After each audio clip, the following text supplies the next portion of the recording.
evidence which she has incorporated into her new novel, The Mysterious Death of Miss Austen.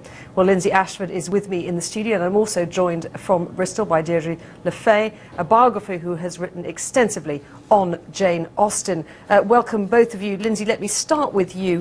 What led you to believe that Jane Austen might have been poisoned? Well, it started when I went to live in Chawton in Hampshire, which is the village where Jane Austen actually lived. And I was reading some of her letters in which she described her symptoms when she became ill.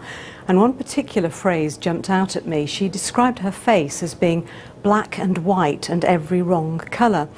Now, as a crime writer, I've researched poisons quite extensively. And the thing that occurred to me was that this was actually very similar to the symptoms of arsenic poisoning. I dismissed it as, outlandish at the time, but a couple of months later, quite by chance, a visiting American told me about the lock of Jane Austen's hair that's now in the museum where she used to live. Apparently, the people that bought this hair back in the 1940s, a couple of Americans who donated it to the museum, had it tested for arsenic back then, and the test was positive.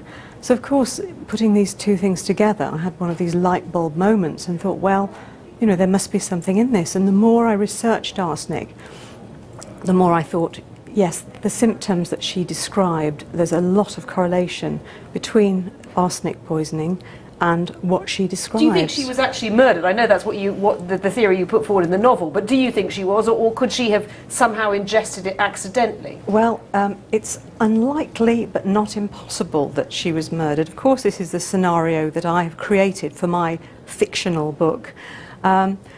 Certainly there are other possibilities.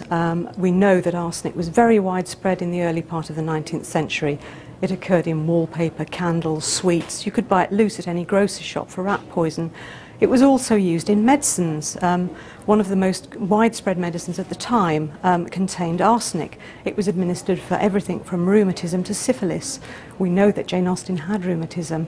So the possibility is that she had a disease that may not have killed her, but what she took may have done. Let me bring in Deirdre Le Fay. Deirdre, do you think that this is possible, that Jane Austen could, perhaps by accident, have ingested enough arsenic to kill her? No, frankly. I agree with what Lindsay was saying, that arsenic was very widely used and was widely available. And she may well have taken some in medicine, because we don't know what medicines she took. She was ill for quite some months, and the local apothecary was supposed to be treating her. But unfortunately, he didn't keep any notes about his patients, so there's no proof, no evidence there. But certainly arsenic was used. I believe it was used because almost as a cosmetic, because in small doses, I understand it makes your hair glossy, and it gives you a nice pale skin. What about Lindsay's point about Jane Austen's skin having these peculiar coloured blotches?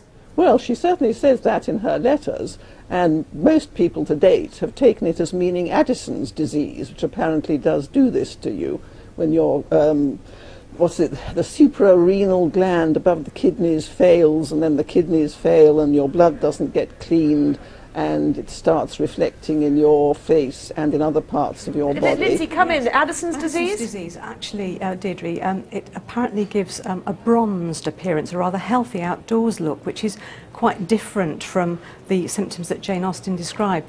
There have been several medical theories about what may have caused her death, but the point where they all falter is these facial symptoms that she reported. There are diseases such as lupus, Hodgkin's lymphoma, Brill-Zinsser, which is a form of typhus, that have all been suggested, but none of them quite cover all these symptoms, especially the skin discoloration. Well, I'm sure this is a discussion which will go on and on, but I'm afraid, Deirdre Le Fay and Lindsay Ashford, that's all we've got time for. Very interesting discussion there. Now, a quick reminder of our main news.